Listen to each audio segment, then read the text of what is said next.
Yeah, maybe I have an idea. I hope it's okay for you. But Julian, I saw you're a really young guy, and I guess you're in school. Yes. So while hearing all these talks and all things that would have been said, what are your thoughts about the current status of the education system? Yeah, as my mother wrote in the profile thing, we talk about the German education system a lot, and we both think it's not really a good system. For example, just the beginning time. Why does it have to begin at 7:30? For example, at my school, I have to because I'm going to with the train to school. I have to get up at 6 o'clock and in the morning, and that's yeah, it can be very difficult. Yeah, you know the reason, right? Yeah. So that everybody else can go to work. Yeah, exactly. That's the very simple reason for why it is this way, and it was designed for that way. And during the pandemic, we have seen that that's the real reason for having a school.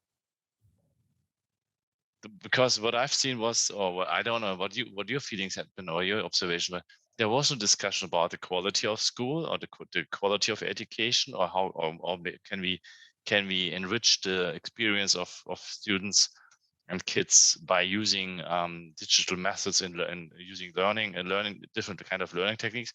The whole discussion was about, can we get kids back to school so that other people could work again? Yeah. That was the reason. And of course, they said, yes, socialization, and these kids need to have communication again. They could have done it on the playground as well, or or going to a bar or to I don't know. That was nonsense. It was about or just in the internet with Discords or other. Sure. Yeah. To me, very fascinating is Boris and Julian, that Ellen Kai, the Swedish. Hello, Julian. Hello. hello. And hello, Christian, and Savas is also here. Wonderful to see you. Ellen Kai was a Swedish philosopher and expert on education, and most things we say today, she already said in 1890, something like that, when she wrote her amazing book, The Century of the Child, which is something I really can recommend to read. Boris, I do not know if you know that. You will find there many ideas on agile thinking. For example, that she said we do not have to send all children to school where they only are taught with children their same age and lose contact to their brothers and sisters and so on. We can ask with mothers and fathers who are at home, for example, that they can work with these children, and the children can hack school. Yeah, and learn how they want to learn, just supported by some teachers orienting them where they can find stuff, which is even easier to do today with using the internet. And sorry, Gitta. No problem. I'm totally with you, Julian. Who stands up at 6 o'clock in the morning? It's insane. Thank you very much. It's in workers. Yeah.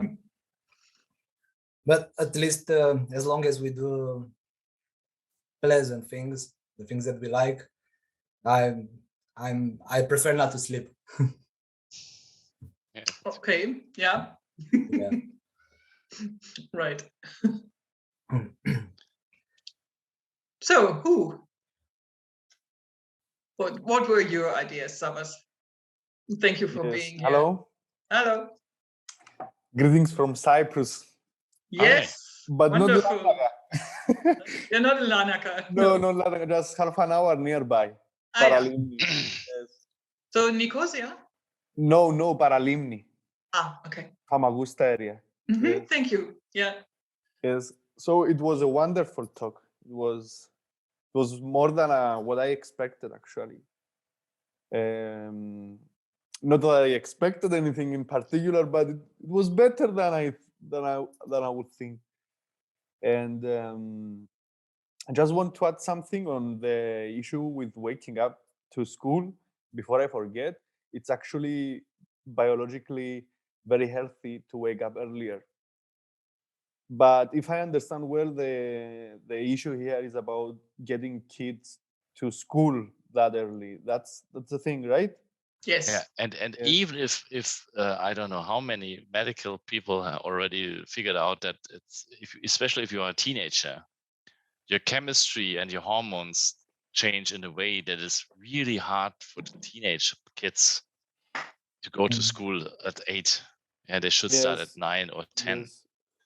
And that is an insane thing. So nobody really, from my point of that was one of the ideas that I wanted to convey was we are not talking about the users. In Agile, we call this the people we are working for are the users. Okay, they use the applications, the systems, the products, and so on. And the school system or all education systems are typically not designed for the people that are users. They are more like victims. Mm. Everybody else, but not the kids, decide what they have to learn. And I don't know, maybe is it the economy? Is the are these the large corporations, or is it the politicians? And I strongly believe, and we have seen that for Dr. Kapoor. Was it Kapoor? No, not Kapoor. Karambu-Ringera. Yeah. She also mentioned that in Kenya, the education system was built with the idea to create a workforce for the elite. And that has been exactly the same 200 years ago in Germany, in Austria, and in the UK. And I strongly believe that's the same in Cyprus. Maybe I have never been to Cyprus, you know. You're welcome. Yeah, of course. Maybe it is still like that, but because of our progress as a species, like the technological and the social progress, which is actually complicated. It's much more complicated than calling it progress. Maybe it is still like this, but in a more diplomatic way. Maybe like hiding, because let me see my point. Yeah. Like what you are referring to, and it's very nice. It's actually saying in very simple words that we have a copy-paste system in education. I personally suffered a lot in education. I am kind of mentally disabled, and it's the first time actually that I'm saying that I'm using the word disabled, because it took me years to accept it. And I actually accepted it this year because I am struggling really too much with my memory and concentration and learning more than ever, because I had ADHD. I never recognized. And I always used to think that I wasn't enough at school, okay, with the classes and everything. And then it even cost me my future in the end at the university and thereafter until now. But it took a lot of time to me to understand that the whole thing is about a copy-paste system. You are copy-pasting people that function in the same way, and that they can satisfy how this word was formulated to work, to operate. And it ultimately lead to the great question to me, which I do this question every week to myself, like, what is smartness?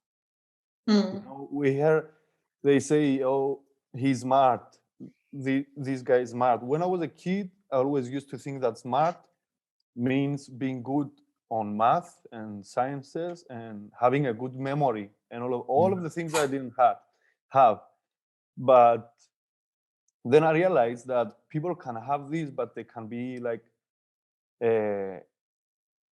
less intelligent, like emotionally, or in many other ways. And that was very interesting the word that you used, and I've never heard of it, the neurodiversity.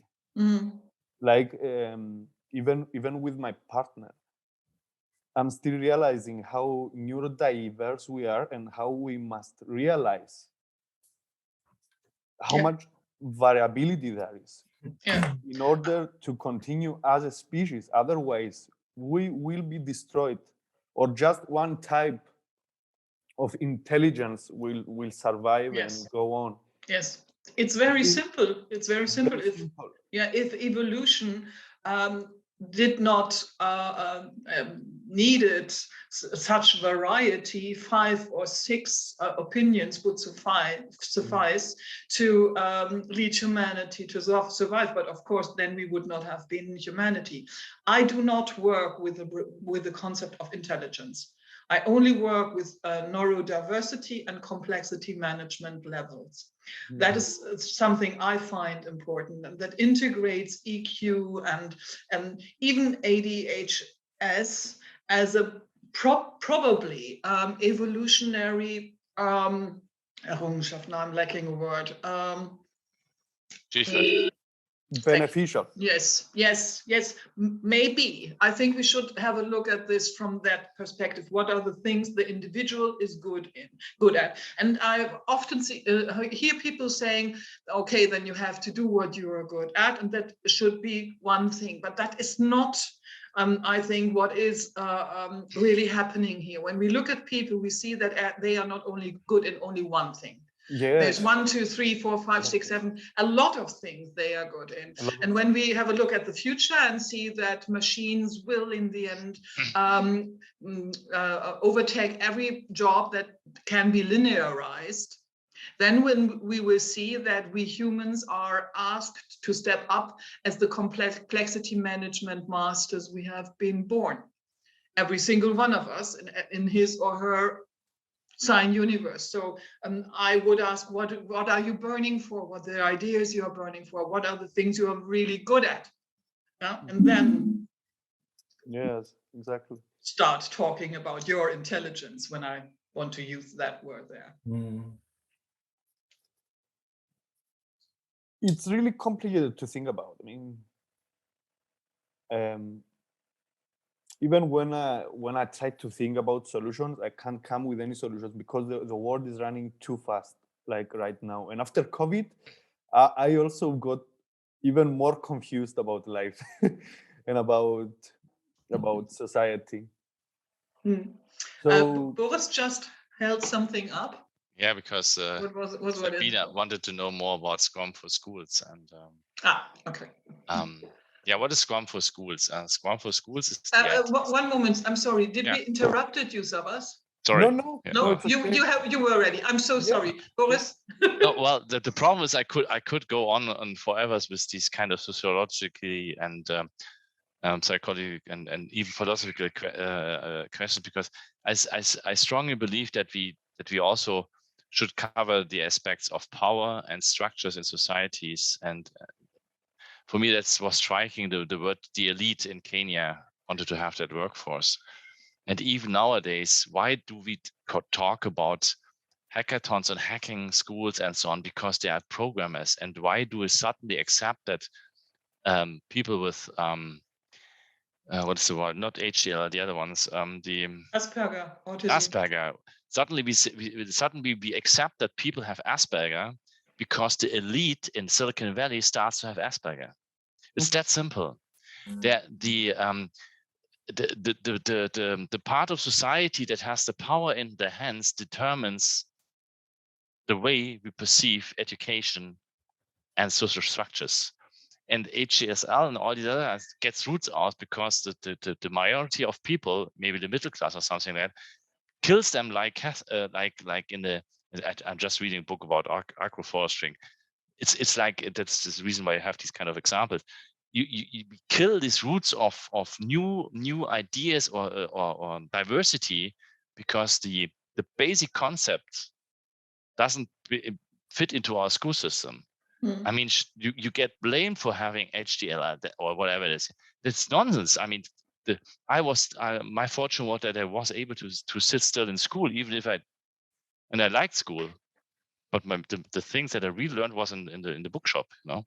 But anyway, Scrum for School was exactly my idea. It's a very simple idea. I had it 10 years ago, and someone else started an additional idea called Edu Scrum. The basic idea is Scrum is really simple. Scrum says, give me a list of things that you would like to achieve. So that's called backlog. And you need to have someone who says, that's what I want. In Scrum, we call it product owner. And that's the old concept of Scrum. Okay, it's the old concept of Scrum for 10 to 15 years ago.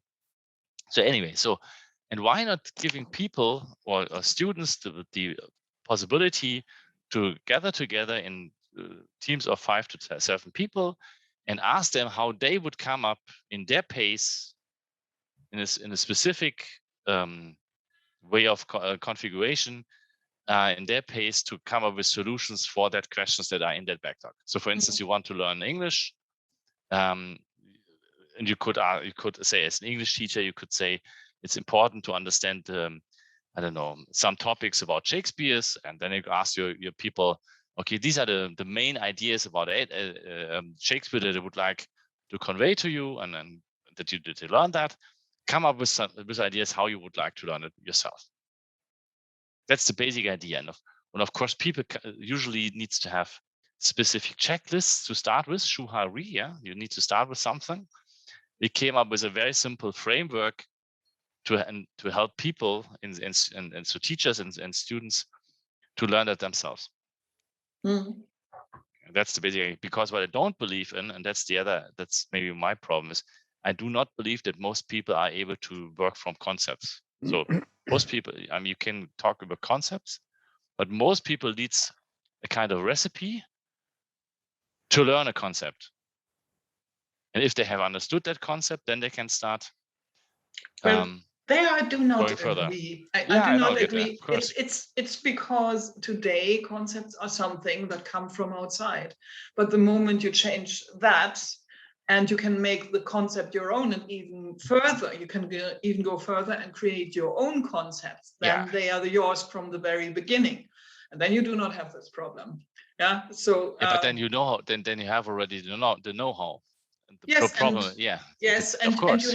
And you have to create, that's what we do with FORMWELT here. You have to create concepts in your own mind. And we do this with in a way that we work with concepts like Lego. So you put them together in your own mind and you have fun with it. And then they are yours. But what you are talking about are definitions, and they are out there and they are problematic. You have to learn them. And most children then experience this thing called in Germany bulimia learning. Yeah. I mean, that's okay. Yeah.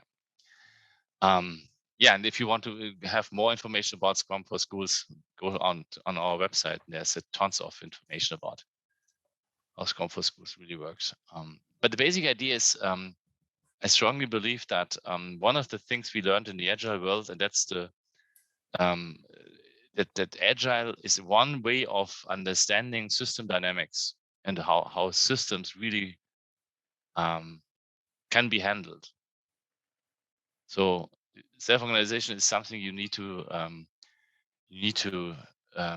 bound so that the self-organized system can work in a specific direction. And the Agile methods are nothing else than trying to help teams, people with a kind of guidance to start to being self-reflective.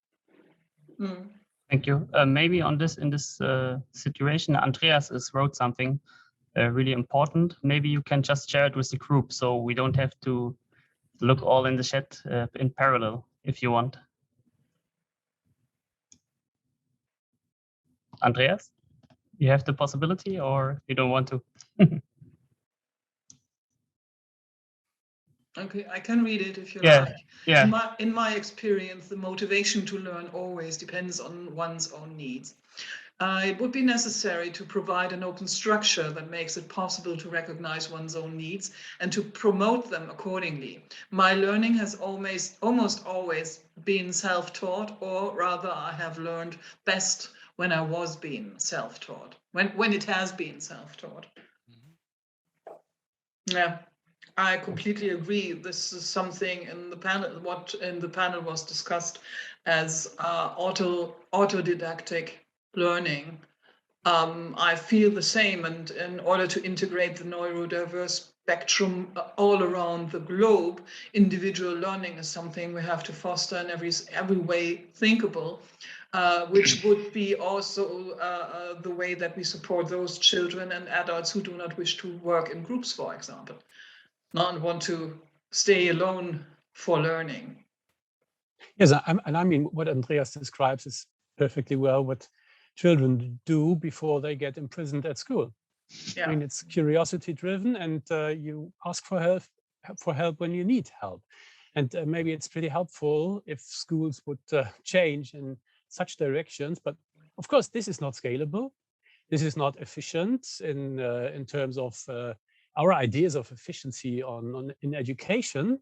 And it's much more work for teachers or people accompanying young people and children when they are learning. Do you know this concept of school hacking? There's this young boy, there's a lovely YouTube video, I can see that I share it with you later on, who's giving a TED talk, I think it was a TED talk, about how his parents put him out of ordinary school, and he went to school hacking with other children and worked with a skiing master. It was really, really impressive, because these children had no teacher in the ordinary way. They just had some folks telling them where they can learn. Of course, they had some Prüfungen, tests, yeah, but in the end, they learned better and more than the children do in school. And the point is, at school, we are taught. So there are subjects we have to learn, and we have to take exams. But actually, when we are looking in these days with all these crises and challenges we have, there's nothing we can teach anybody how to solve such issues. So people have to learn how to solve issues without any consuming content. They have to help themselves, or collaboratively and co-creatively create new knowledge and new whatever skills, whatever might be required to solve these challenges. Yes, right. Thank you. There's another question I see. So the challenges is to know how to get consciousness of what I want to know, to live. For adults, probably. For children, I do not think so. I think they know that when they want to know something. Wasn't it you, Boris, who talked about unlearning and unconditioning in the very first place? I think one thing we all should have to unlearn is not to learn. Yeah, well, I think we need. Oh, sorry. I think we need to unlearn our. The problem with learning how to I need to phrase it in a different way. What I've seen in the last 20 years was that also we talked about self-organization, and we wanted to work with teams. It was very hard for people to believe that works. And usually it only started to work when people had some kind of experience. So they had been able to get rid of the old belief systems. Like, we can't work together because as long as we don't have a leader, something like that. Or we really need to have a specific recipe to understand what needs to be done instead of just relying on your own know-how. And these are belief systems, and these are entrenched. These are conditioning.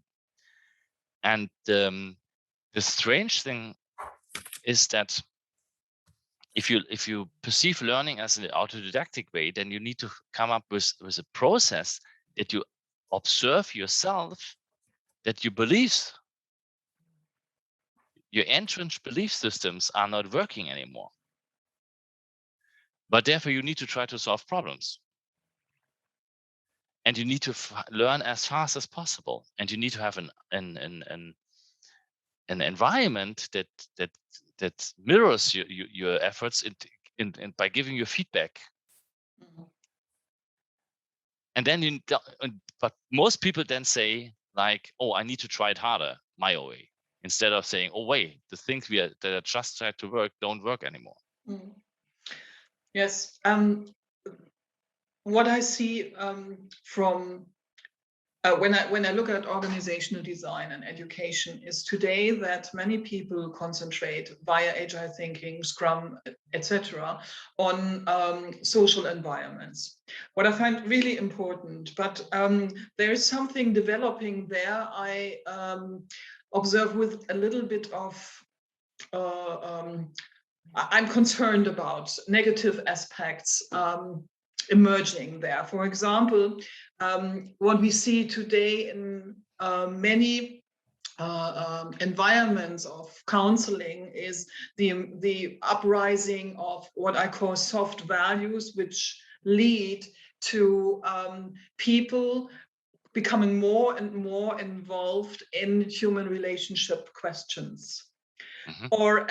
Or let me put it a little bit more blunt, the social brain sometimes is eating up the rational brain of people. Yep. Yeah, that is something I observe. That's the dark side of the agile, Scrum, etc. influence on organizational design and education. I think also we need in Scrum hard problems. I have also some experience in Scrum many years as software developer, and I see also some soft problems, hand-made problems that are not really problems, and the awareness to have some really problems is not there. This is a little bit complicated. We need hard problems. I think we need hard problems. Definitely, yeah. You need to. I always try to. You need to have a problem at the outset of a team to be able to gather together to solve that problem together. But to Gitta, yeah, you're completely right. There is this tendency in these agile or more, I would say, more self-directed organizations that try to, like Sociocracy and so on, to go into this way of dealing with emotions and social relationships and so on. And sometimes I'm considered that as the swing of the pendulum to the other side. Yes. So years, it was not okay to talk about relationships and emotional aspects and what is really important for you in your admin. And of course, when you start some new trends or a new communications, then the focus goes in that direction, and suddenly people start to forget that it was about solving problems. Yes. Thank you. Maybe we have a question. Yeah, right. There's a question. I just want to mention that there's a question like for Gitta, I guess. Can you give an example for these kind of soft problems? Boris just gave it, but I can make it a little bit more clear. Today, many people talk about soft values, and there was a discussion on LinkedIn some weeks ago where someone asked this questions: what should children learn in school? My answers would have been more mathematics, more physics, coding, philosophy, foundation of ethics, stuff like that. The answers that came up there were empathy, love, trust, purpose. These are called soft values, and all these values have one problem. They all were paradoxical, which most people do not know because they have no knowledge about what is a paradox. Not a lot of knowledge about mathematics. They are in fear of mathematics and physics and all this stuff because of the educational systems of the past. Yeah, so there's something there. We have a problem. Yes, art is relevant, but there will be no art without technique. And today, übersteuern is the German word. I do not have the English translation. What you said, Boris, pendulum is now going into the other direction. Yes, that is happening here, and that's a problem we have to discuss also in education. Because when we do not do that, then in the end, we will have educational systems that work as new pedagogic systems, training children in soft values, which in the end means that we get a society of people who are always controlling the other's tone. Is he or she empathic enough? Is he or she trustworthy enough, etc., stuff like that. So we have another conditioning system, just exchanging the one we wanted to better. May I ask something? No.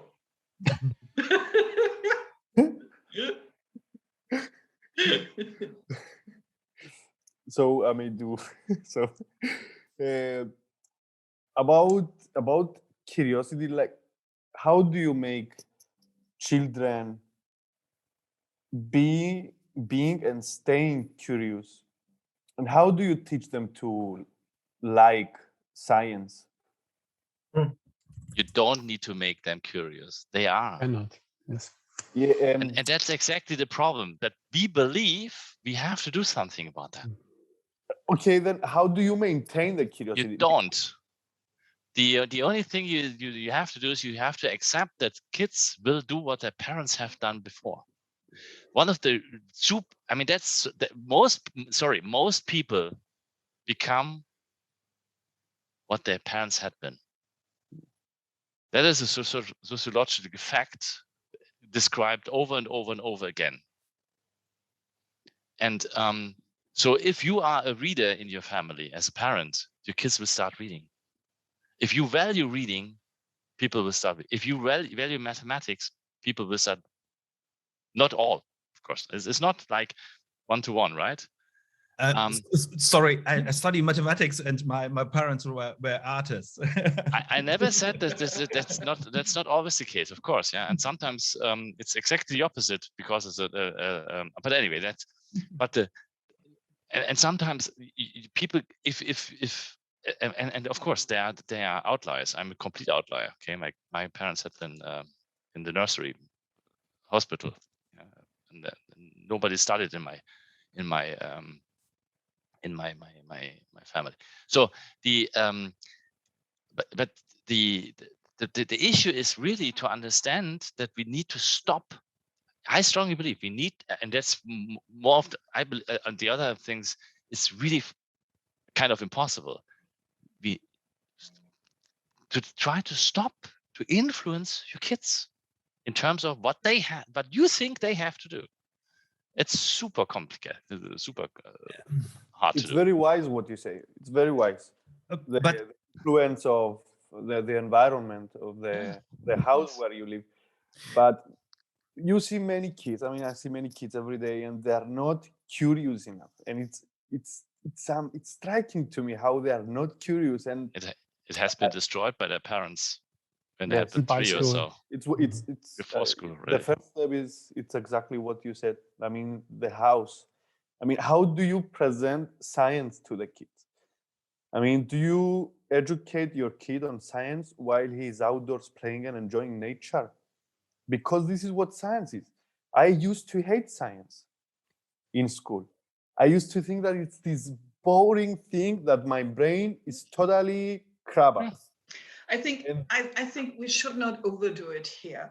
I think frustration tolerance is also something kids have to learn, and there are things they have to learn even when they do not want to learn them. Yeah, so I think it's not a good idea to make it all a game and then we see what will come out there. Because when children have when we do not see that they are interested in stuff they do not want to be interested in because they need to learn this, yeah, in order to, for example, understand how the German democracy works, or how international politics works, or how quantum physics works. Yeah, because they need this knowledge today in order to comprehend this big world. But there are ways to do that. And there are ways to do that on a global scale and to integrate the children in a way that they have fun with it. But I think when we just go from their children always will learn and you cannot stop them, then you have to look at children in puberty and you see, okay, that's a completely different kind of animal there. That was exactly actually my question. Where is the balance between teaching children, on the one hand, to be curious in the first hand and to appreciate something, and then when they really don't want to learn something that will be of value to learn, how do you help them go towards learning this? Or what is the approach? I mean, yes, I think they need some basics here to do that for themselves, to comprehend how they can choose what they have to learn. And there's this question René is asking: how can Scrum for Schools concept protect kids from fake news if they self-organizing their learning, Boris? That's an important question. Can you see it?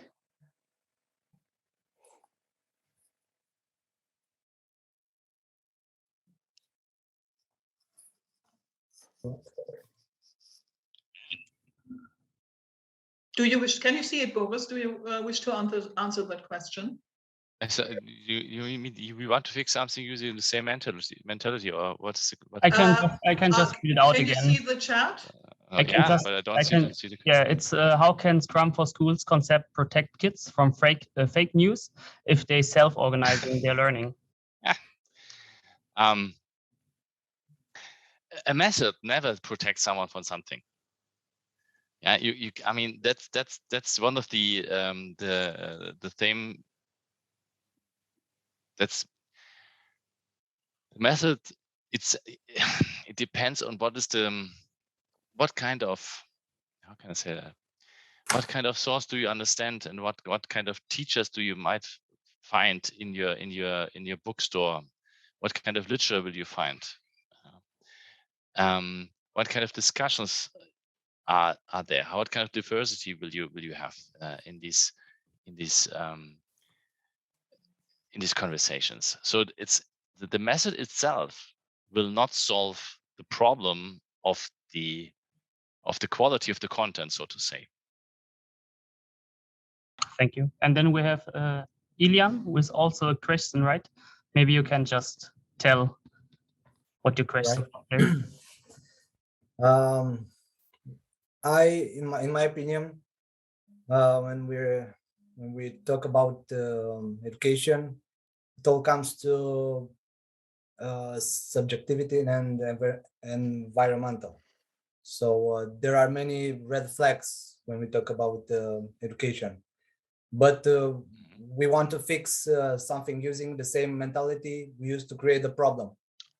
But we do not consider, we ask some questions, but when we hear the question, I'm assuming something and you assume other thing. So we do not consider replacing the society, so we will begin with the same assumptions, or there won't be assumptions in our conversation. So let's suppose that we have found the solution, namely to create a new society, and we can fix problems. So what is a system approach in designing that society? Yes, Boris, are you fine when I'm asking this question? Sure. Because that's something I'm deeply interested in. First, Julian, we have to deal with the catch-22 here. Yeah. Those people who are actually thinking about new societies, mostly if they really have something that will work, are the ones nobody will listen to. Mm-hmm. Yeah, that's the first problem. The second is, what is a systems approach to designing society? Well, a systematic and systems approach. So you need everybody on board. So you have to create something that can bring everybody on board, because the moment you design something from your personal bubble and you think that is the way we should design a new society, you're on the ideological swing. Right. Yeah, so it's a hard thing. One thing is all systems are all reinventing themselves by day, every single second. Systems who do not re-entry themselves with any further X-differentiation are dying. Yeah, and that's not what is happening here. Society is reinventing itself every single moment. But how is society doing this? Via communication. So that is what we have to do here. We have to communicate. And we should think about platforms and social movements and ideas that help people to reinvent themselves consciously. Right. So on one hand, we have Scrum and other approaches who work directly in schools, yes, in organizations, etc. And then we have the other thing that we have to think about society as a whole and what we can do there. I know that you are a fan of the work of Jacques Fresno, and you have seen how the work of Jacques Fresno has ideologized. Yeah.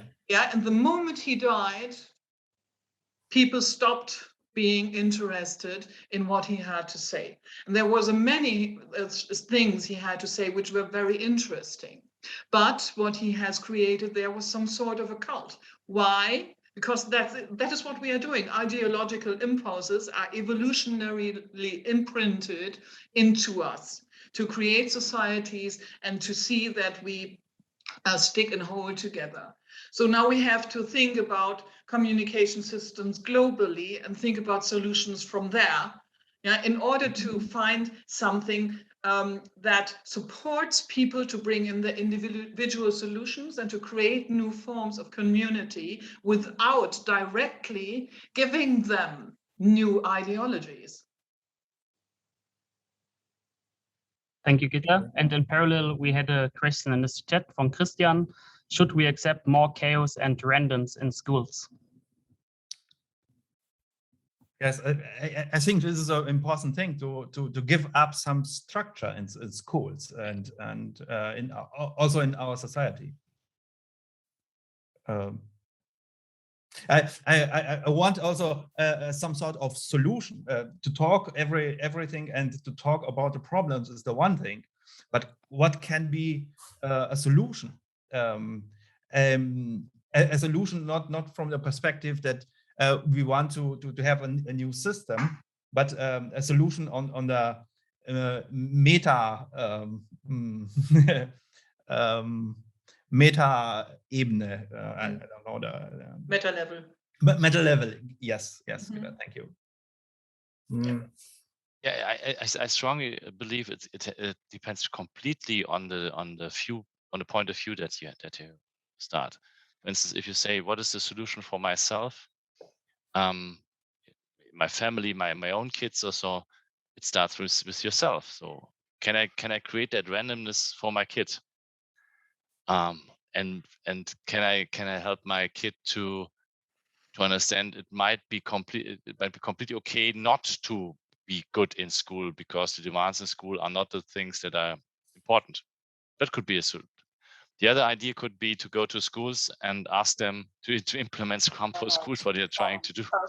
And then you try to create that new kind of structures and helping. That's the way you do change. Yeah, you try to find as many people as possible believing in a new idea, because a paradigm shift is always has something to do with belief systems.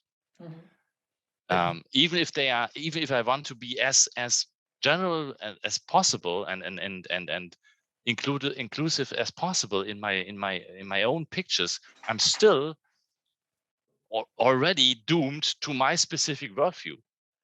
It can't, even if I say it's the super most intergalactic viewpoint that I can have, this is already a viewpoint. Okay? And the Gitta is 100% correct. I think by trying to listen to not to stop listening, even if I have a specific view, method, idea, behavior, whatever it is, I should try to still to be open as possible. To maybe there is an influence from the outside that I can also incorporate in my own way of doing it. It's 1800. How shall we proceed from here? Yeah. Thank you, Boris. Thank you. Yeah. We have all 5 minutes left now. So Okay. I would just suggest if someone have like a really hard beating question, this would be the perfect time to ask. So is there someone who has the last final question for this round?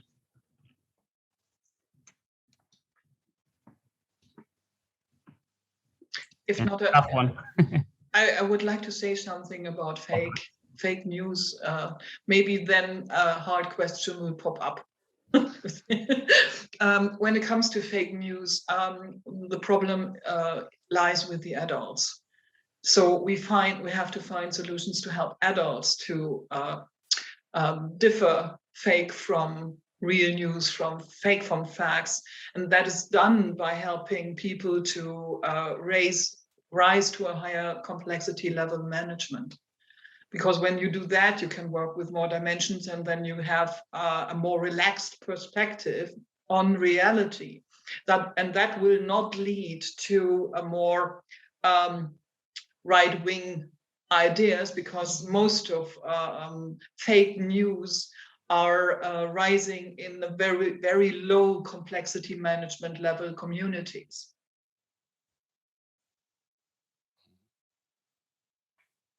I would like to add on this that sometimes also news. You are leaving us here, Boris. Will you come sorry. back? No, I have to jump in. My kids here are super demanding. So you are leaving us completely for today. Yeah, sorry. Okay. Yes. Thank you very much for participating. This is an ongoing thing, so we will stay connected and work together. And yes, okay, lovely. I hope so. Wonderful. Thank you for your time, Boris. Thank you very much for being part of that. Okay. Bye-bye. Bye. Bye-bye.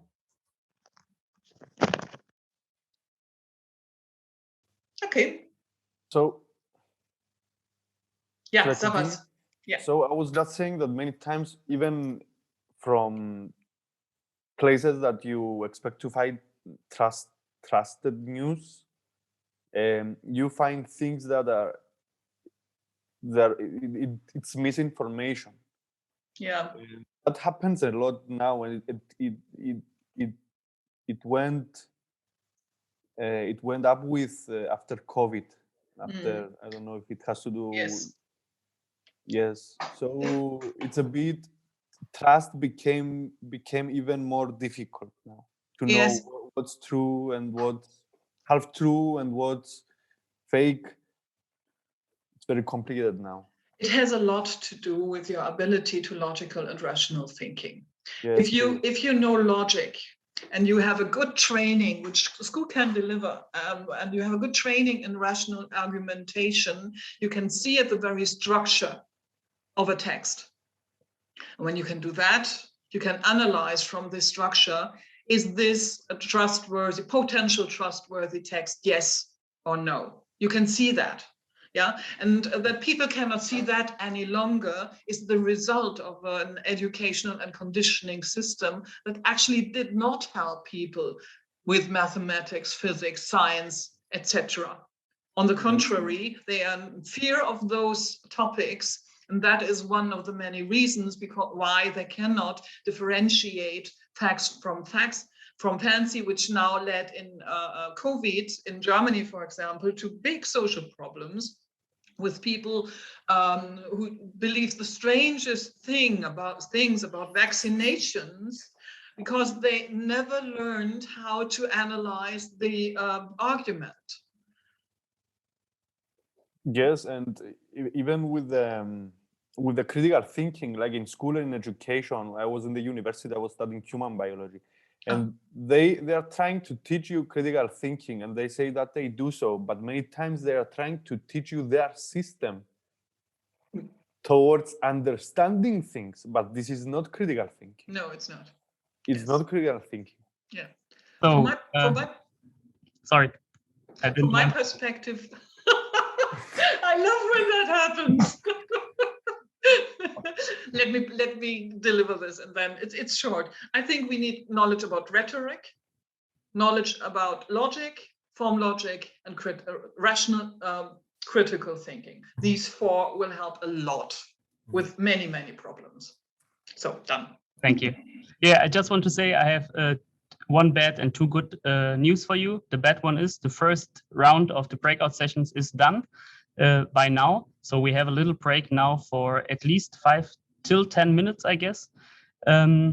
The good news is you can stay in contact. I just post the Padlet. So please put yourself there, leave your contact data, get in contact, keep the communication going. First thing. And the other good news is, of course, we have another round of breakout sessions after the break. So you are really welcome to join back in this breakout session if you have the feeling you are not done yet. Or, of course, you can look at the other panelists and other topics. And I will just post the link again for the page. You can find the Zoom links because there are some changes. Some panelists have now sessions together. So yeah, have a look there, choose your session, and maybe see you then in 5 minutes. Thank you for those of you who are leaving right now for your participation, and have fun with Jona and Sunny and Karambo. I will have a break for 5 minutes and we'll be back then. Thank you for having. So welcome back to the second round of the panelist breakout with Gitta. Welcome everyone, new faces and old faces. Yes, like I said at the beginning, this session will be recorded. So if you're not fine with that, this would be the perfect time to close your camera. At least we would like to see you, of course. We will have our discussion here. If you want, you can use the chat so you don't lose your questions, your thoughts, and all the stuff. We will read it out loud. And yes, I would just say we start now. And is there anyone who has the first question, maybe from another session with another perspective?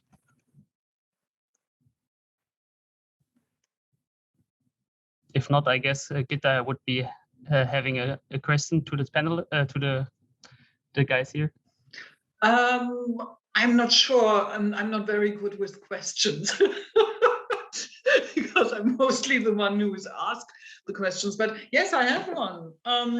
That's the one I introduced in the first round. What humans, what adults do we wish to have coming out of our education systems? I think that's a really hard and fascinating questions. And I often then hear people talking about what we had in our last round here, soft values, empathetic people, caring people, loving people, etc., which is all very good. But what form of society do we get if we have people who are talk about such things? That would be my question. Anybody, any idea? Yeah, we had some discussion in the chat during the panel talk, and I came up with this. I said maybe we need a new narrative. Yeah, you had in your keynote this narrative. Yeah, the parents need to go to work, so the solution or the education system is coming out of this, because this was one main factor which should be provided, that the parents have time to go to work in the morning, early in the morning. And so related to your question, I just thought about, do we want to know which adults we want to have, or do we need to think about which world do we want to create? Is this the same question, or is it different ones? So we think, okay, to create this world, what adults we need. So is this the second question or the first one? Yeah, that's a really interesting and important question. First one thing, did you know that it was one of the, I think it was the first Rockefeller who said that emancipation, female emancipation, is a good idea because then we will get the women into the factories? I didn't know it's from Rockefeller, but I've heard it, I guess. Yes. Yeah. So in the end, the result of this was cutting the Gehälter of English, income into half. Salary, thank you. Salary into half, because now the women went into the workplaces. which leads to the idea, what shall we do now with the children? And then the children have to go to school. So the children were from the street, and what conditioning systems have we created there? And when you ask about what world do we want to have in the very end, what world do we wish to create, we are, in my opinion, on a very, very dangerous course where we have to watch our steps carefully. Because it is easy to think about a better world, but every single thing we think about a better world is the result of our own conditioning. So we are living in a bubble while we're creating our visions.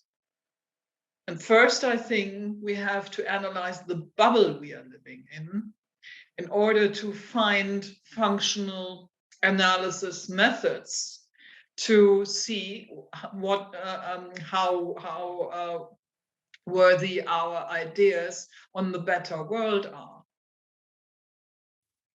Yeah, I think it was Charles Popper who said, everyone, that there's no more dangerous thought than the thought of being someone changing the world for the better. But with this argumentation, I'm just thinking about if I can answer your question out of my bubble. So what adults do we want to have? It's also conditioned, my answer. Then Yes. I'm not sure if it makes a difference. Well, which question we ask, because of course we answer out of our, so the question is, how do we get out of our bubble? Yeah. Yes. I think it makes a difference. Independent. Yeah, it makes a difference if you know that the way you are thinking, speaking, and acting is the result of, mostly first, of a conditioning system. And then you can start to think about how you can recondition yourself. Yeah, then first ask how you can change the world. And I often hear, especially in the social media, people talking about education and changing the world, etc. For example, they are talking about that we have to love each other more. And I almost every time experience that those who are talking about this first, before they think about how they are part of a conditioning system, is that the people get angry when you criticize this approach. So from my perspective, when I think about education, my question is, how can we create sustainable education systems that help children to stay critical thinkers, not only in context of the system they are living in, but concerning themselves, because I think there is no greater freedom of the individual than the freedom of the ability to criticize yourself. So to me, the question, how can I create a better world? The answer is simple. The moment I criticize myself and change myself critically, I'm about to create a better world, because from there I can create new ideas, really new ideas, or not ideas 1 million people before me already had.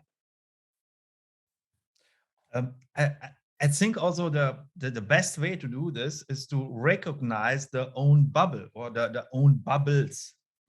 If I can recognize where are my bubbles, then I can take a step over from the box and see myself in the bubble. And this seeing himself in the bubble is a very important thing. Yeah. Yes, I agree. And that is something we can help children with. You are now in the bubble of the world of the organization designer. You are now in the bubble of the world of the engineer. Yeah, you're now in the bubble of the coders. And then you can talk with children about these bubbles and their communication, their forms and their ideas, and how what kind of world these bubbles are creating right now. One of the ideas of the Larnaca-Conferences is to bring people from different bubbles together, because last year, for example, it was very interesting. We had in AI and robotics some transhumanists. Their bubbles are fascinating, and they have next to nothing relatable to the bubbles, for example, of the people of the integral community. Up to the moment when they started talking about the augmented human. Then topics came up, and we would not have suspected that, about meditation.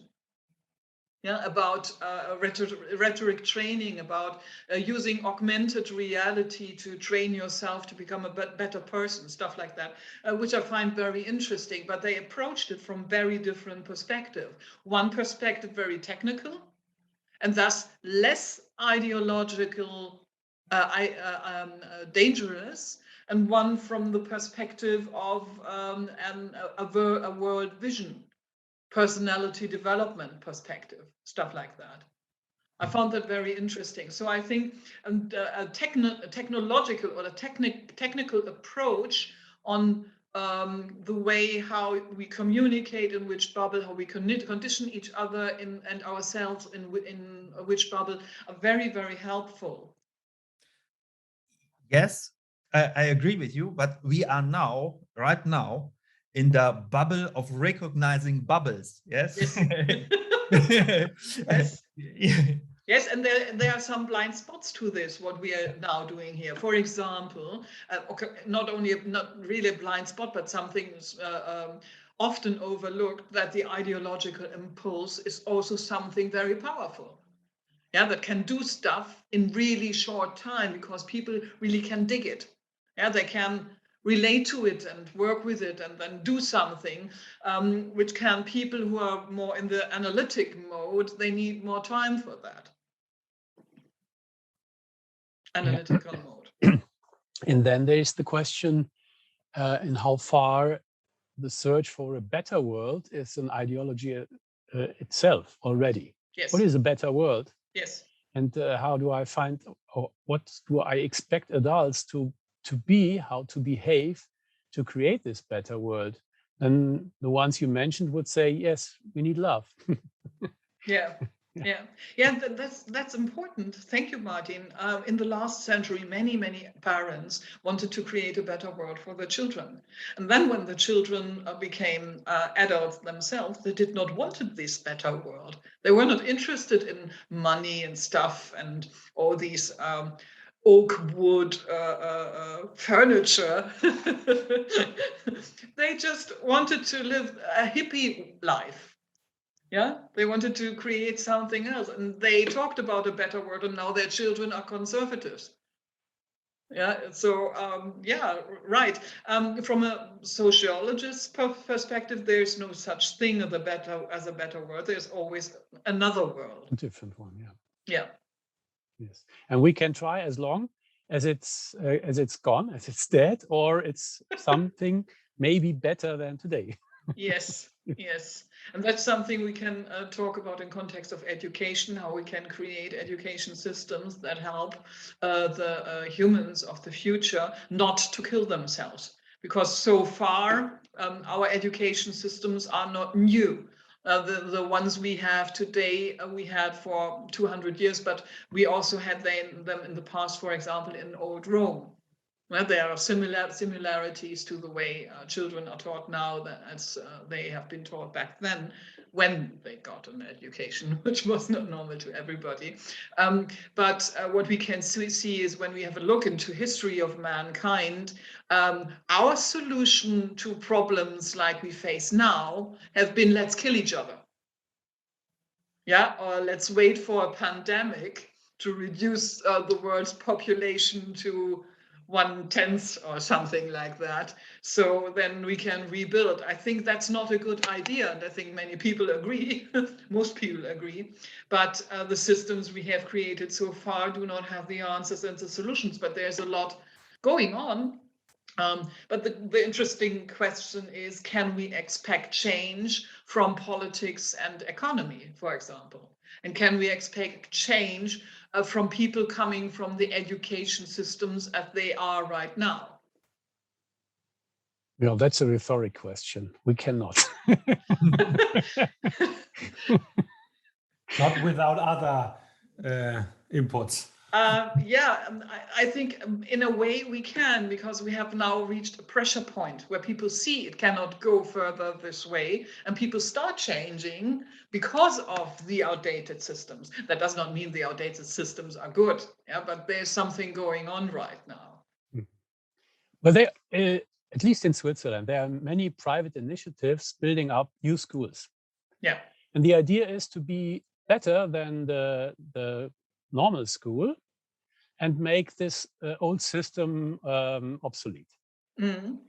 And the idea is not to have something you have to be, or something like an elite institution, but to have a fair fee for people who have lots of money. Parents with much money spend more money on their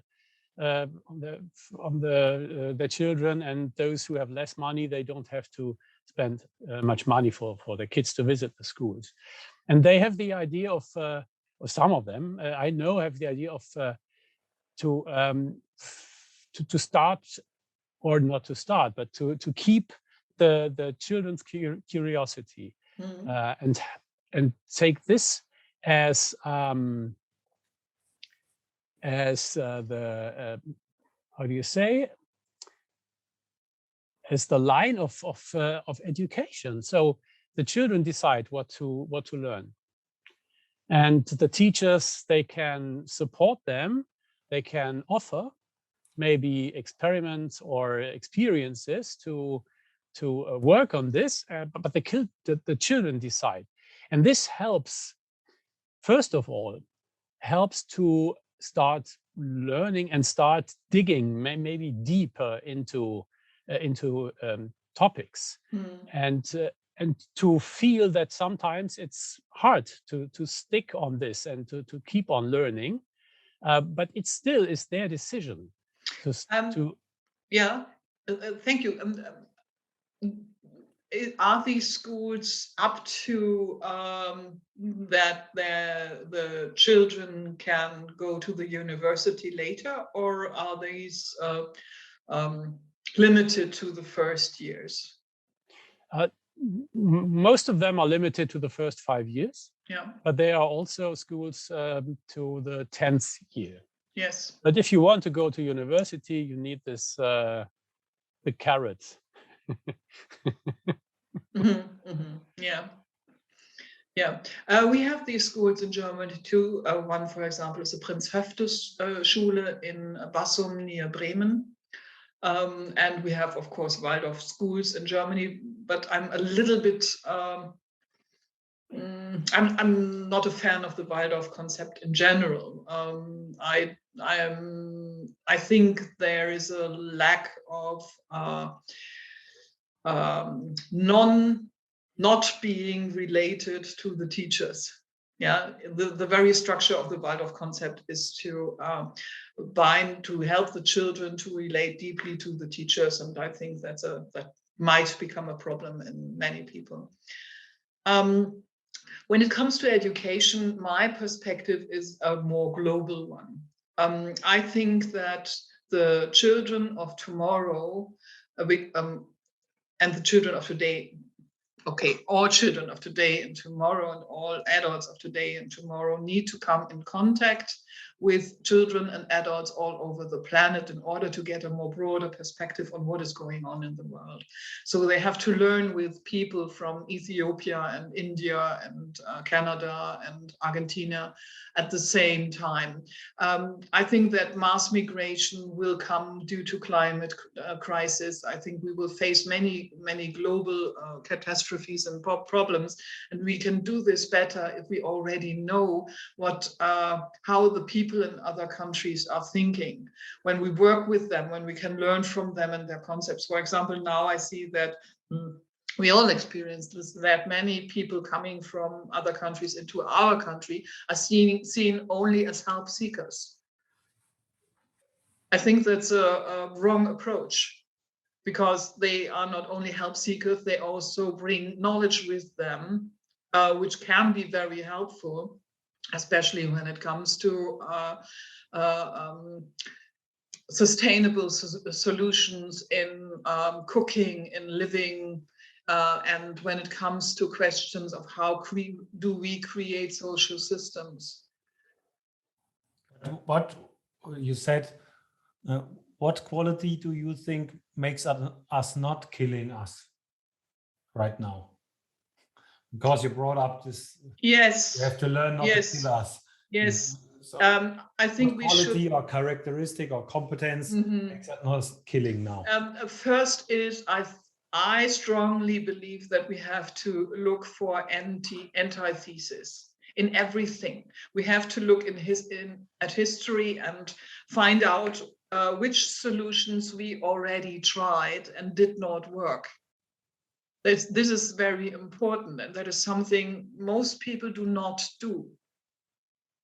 Due to rigid educational systems, they also never listened really to history, because the history teachers did not help them to relate what was going on there. Why did the people at this specific time came to this solution, and why did it fail? This is important knowledge most people do not have. So the I think it's antithesis.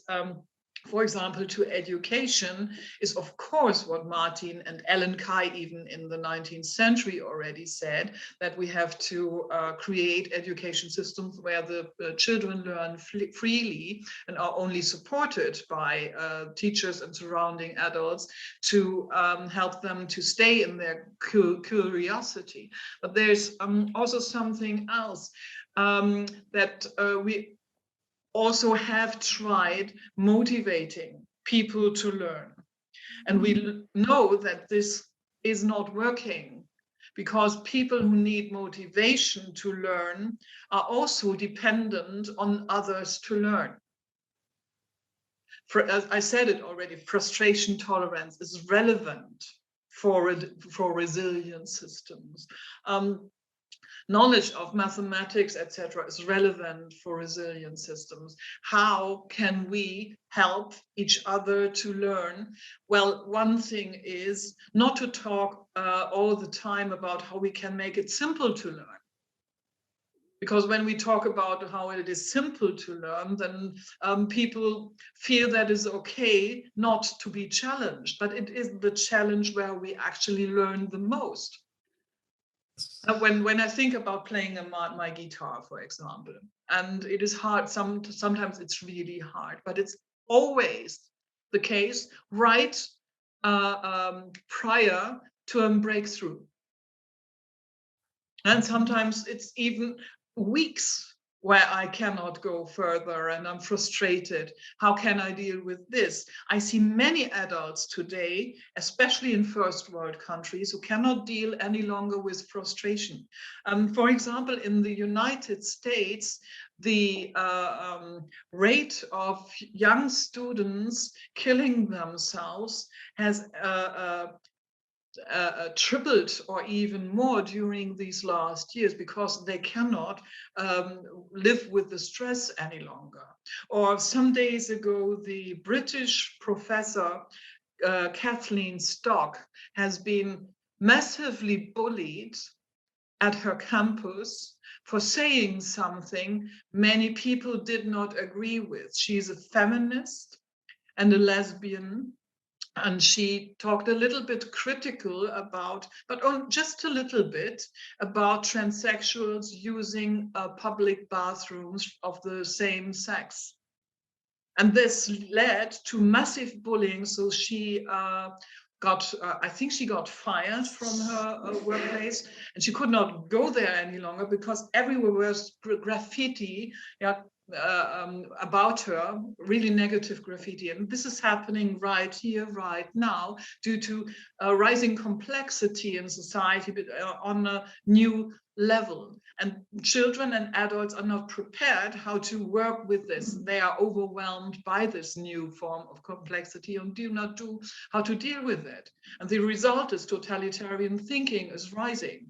And Martin, I think that partly totalitarian thinking is rising due to more focus on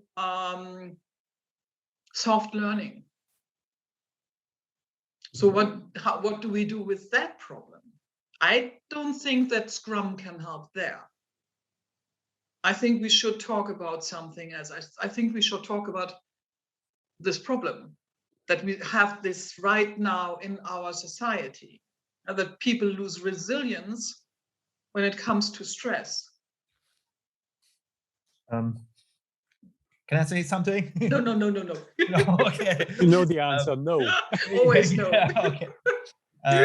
I have some story from. I have a little school, online school for teaching kids programming, coding. Mhm. And this school is not only in Germany but also it is international.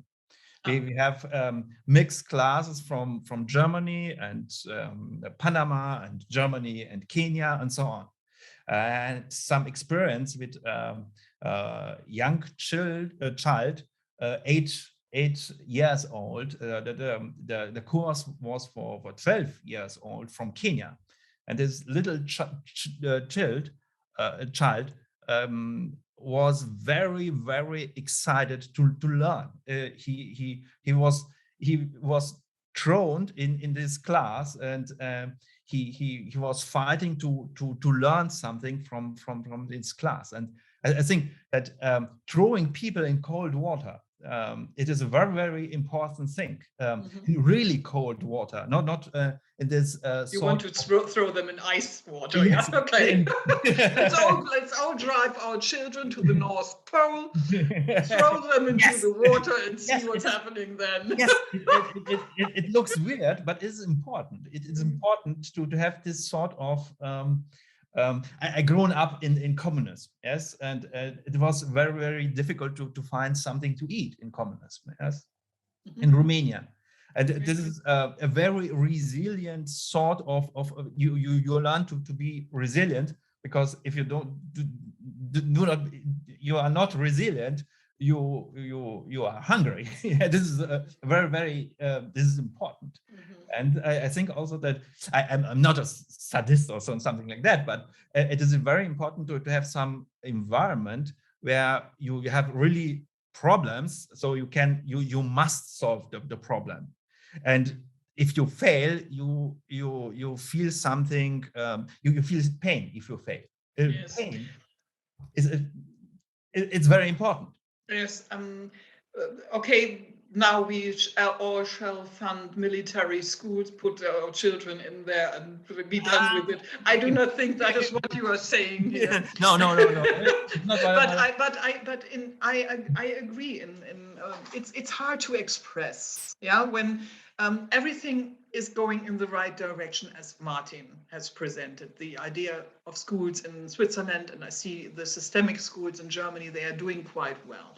But there's a but, and we see the same but in society, that especially first world countries have the problem that their citizens are not, especially those in middle class, are not really experienced in how to deal with crisis, and crisis is part of life.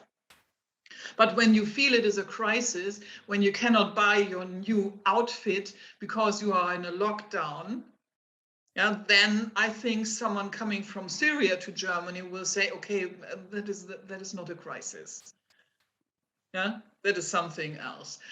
So what can we do here? I think one way, and it's all a little bit edgy. One way is to think about gaming in school. Because when children play role games, for example, they are all in. Yeah, and they can be very frustrated when the game does not go their way.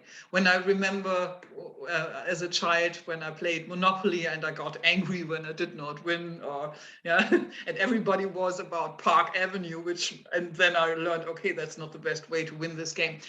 But what I mean is, gaming is a fantastic way to see how people learn. Many think it's positive motivation that bring people to learning, but actually it's excitement. I'm excited about it. This can be negative. I want to get away from this tiger. Yeah, or it's a form of a negative pressure, like when you are hungry. I can totally relate to that, Christian, because I have some experience of myself concerning this, and this has taught me a lot. But I'm not a fan of teaching children to experience hunger. But children are very creative and they have their fantasies, and they can, for example, in role-playing games, learn how to relate to stuff like that and become more resilient from there, especially because children, when they play, they do not differentiate between this is the game and that is reality. They are all in. As long as they are all in. It's more us adults who have this problem with them. So I think role games, plays, adventure games, especially with children from other countries, are really a good idea. What I'm observing in a lot of systems is like the picture of humanity behind it. So let's say the education system, the philosophy behind it is kids don't want to learn. We have to motivate them, and that's the thing. And then you go to the job, and 80% of the companies telling you you're lazy. We have to give him big money, a big bonus at the end of the year, a big car, because if we don't have this, he will not work. And this is like a thing in every system we are walking.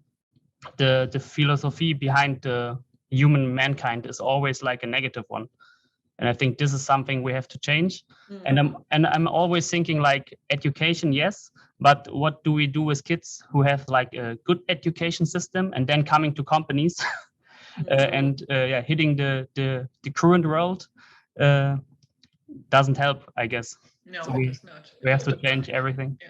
This reminds me of Lenin. Lenin once thought that everybody wishes to join the Leninist communist way the moment they understood how this works, how negative the effects of capitalism are and how constructive the effects of Lenin communism can be. And he was very disappointed when he realized, which was something Trotsky told him, that people will not follow because you have to create an education system.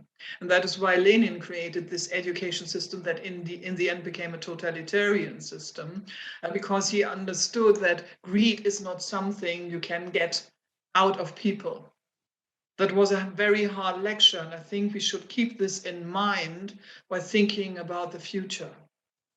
We had over and over again youth that told us, no, we are not interested in getting so much money, not interested in getting a big house, etc. And in the end, most of them bought a house, had their car, and so on.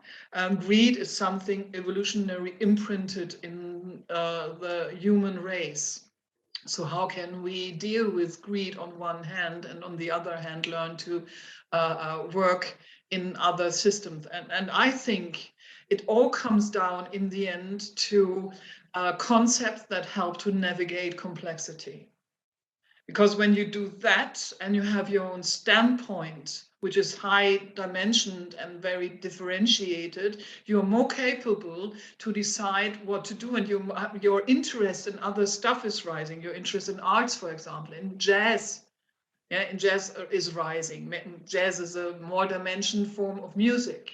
Yeah, your interest in communicate with people who have also interest in science and philosophy and music, etc., and arts. I think that is the way. So we should help children to a good education on one hand, but on the other, like Boris said, we create educational systems that are more Scrum, for example, related or organized, but there has to be a good education. Philosophy, rhetoric, mathematics, rational and critical argumentation. Coding is especially important for complexity management, for higher complexity management levels, because with coding you learn how to debug your own thinking. That's really helpful, and how to work with logic. I really can recommend for everybody to learn just a little bit coding. To see how this is working and what it does to your brain and to your mind the moment you do that. Ethics is important, yeah, and also an ethic of freedom. I often see that people do not realize the very foundation of the societies they are living in. In Germany, we have this wonderful Grundgesetz, our constitution.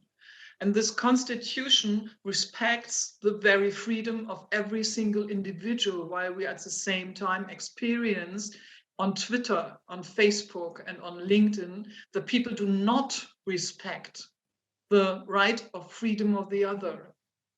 There's a deep totalitarian thinking in most people who are drawn into the very low-level complexity fights going on in social media.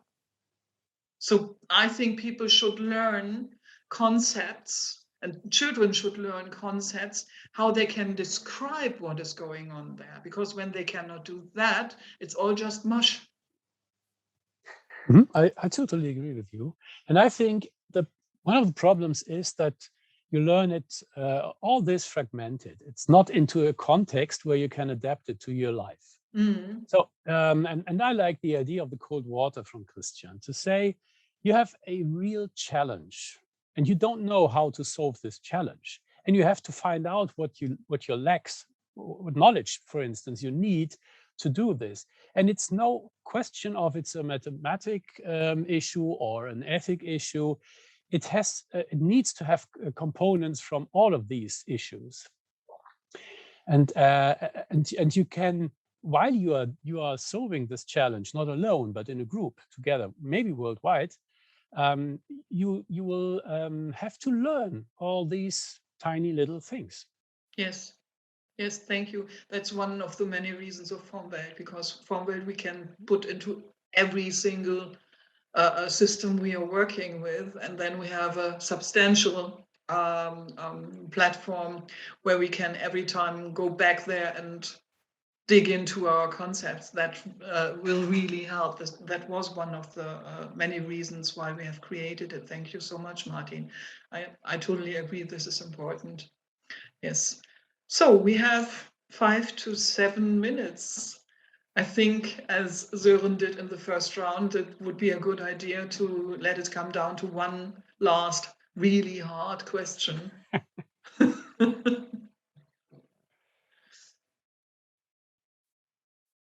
So right, last 5 minutes. So if you would have some question, this would be the perfect timing to bring it here on the table.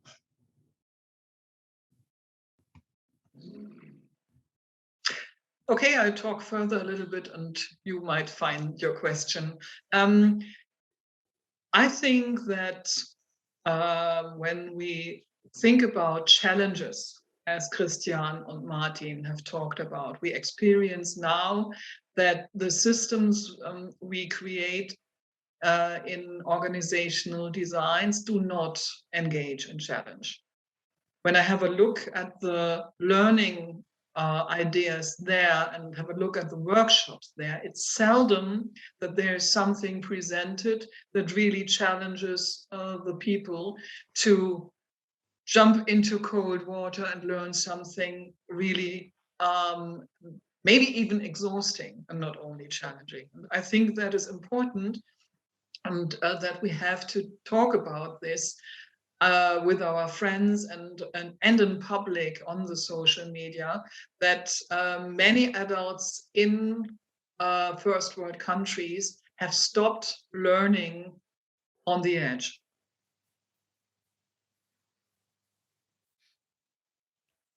Yeah, for example, there's this one system where people talk about complexity and then have little cards, and that's all. Some cards on this is more complex than that, and some memes on them, and then they think that's how they can solve complex problems. This will not work. Yeah, or for example, when complex models like systems theory are reduced to some memes, which help people not to feel overwhelmed. This is not how we will solve the big problems. And another thing I like to press is many people believe that creativity is rising in the team when you concentrate on the team, and that is wrong. Creativity is an individual thing, and you get highly creative systems by fostering the individual and not by fostering the relationships in the team. Sometimes even conflicts in the team can help with delivering higher quality of creativity of the individual in the team. Thank you, Gitta. And we have one question in the chat.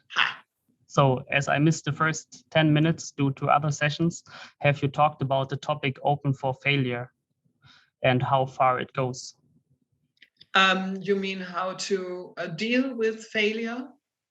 No, I mean more like having the possibility, being open to failure and Yes. welcoming failure, and how you cope. I knew about your position to empathy, and I think it's pretty critical if you always say, yes, that's good what you said, and blah, blah, blah. And I mean, like, I have lots of thoughts in my mind, having fun also with failure. So yes. you even mentioned at least... Yes, first thing, there is no way you cannot fail. Yeah. And I think it's a little bit perverse to think that failure is a good thing. Yeah. But on the other hand, it can be a wonderful thing to work with people and to live in environments where it's okay to fail. Yeah, so it's the same as with empathy. It's the same problem. We all fail, not only from time to time. We fail all the time.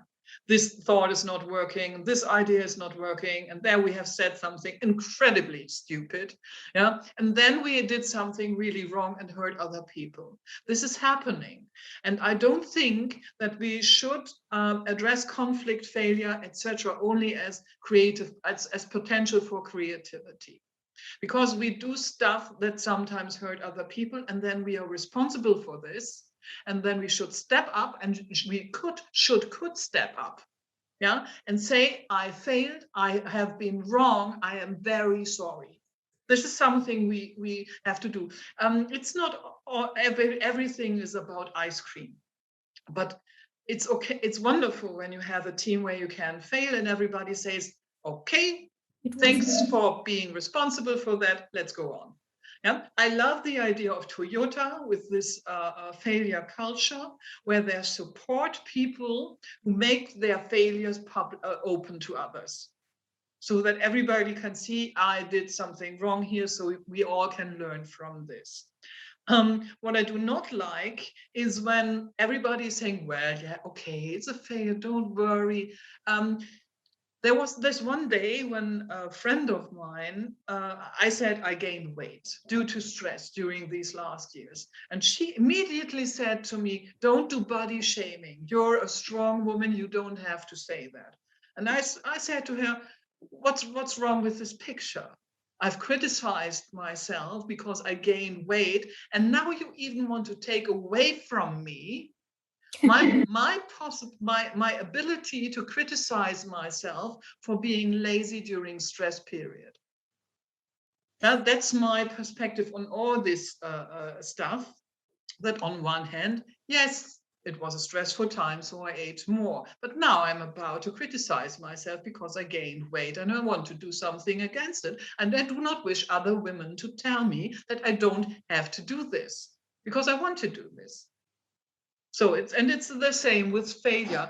And there I make many different differences coming from my perspective on an ethic of freedom. For example, when I let you down and you are someone dependent on me, that is something I cannot accept, because that is something I think nobody should do. But if you let someone down who's not dependent on you, that's a completely a different kind of animal. Do you understand where I'm going here? What exactly? The way, how we bewerten, how we value, how we criticize our failures is context judge. Thank you, Julian. How we judge our failures is context dependent. So we have to look at the communication system, we have to look at the concerned people, we have to look at the consequences and so on. And sometimes it can be fun, and sometimes it should not have been fun, and it should never be fun. Thank you. And looking at the watch, I have to say this breakout session number 2 is also done for today. Wow. Yeah, quite fast. Quite fast. But the good one is, I said it in the first round, we can stay in contact. Please use the Padlet if you want to stay in contact. You can put your informations there, stay in communication, and yeah, let's do something with it, and not going home, close the laptop, and that's it. We talked about education. See you next year. Please just stay in contact. And the last thing I want to mention is that FORMWELT, who's inventing this Larnaca-Conferences, is something you can, if you want to support them, you can donate. I will just put the link in the chat. So feel free if you think it's worthwhile to make a donation there. And yes, I thank you, Gitta, for your time. Thank you. I thank all participants for the exchange. It was really nice. And I hope to see you all again. And maybe, Gitta, you can say some last words since your session. You're observing my non-verbal behavior. Yes, there's one thing I want to say. First, thank you very much for all of you to participating in this, and thank you, Sören, for this wonderful facilitation. One thing is, to everybody who's watching this video, the Larnaca-Conferences are an ongoing project, and you can join anytime. Just write us an email, join us on the social media, talk to us. We want to grow, we want to learn. This is just the very beginning. We are not ready with whatever we are doing here. We are really dependent on your ideas, and we hope you will join us next year. If you have articles, that also goes to the participants here. If you have articles you wish us to publish, you think they are important in context of this conference, please mail it to contact@formwelt.net. And we will review it, and if we find the article good, we will publish it on Karlauer magazine. Thank you very much.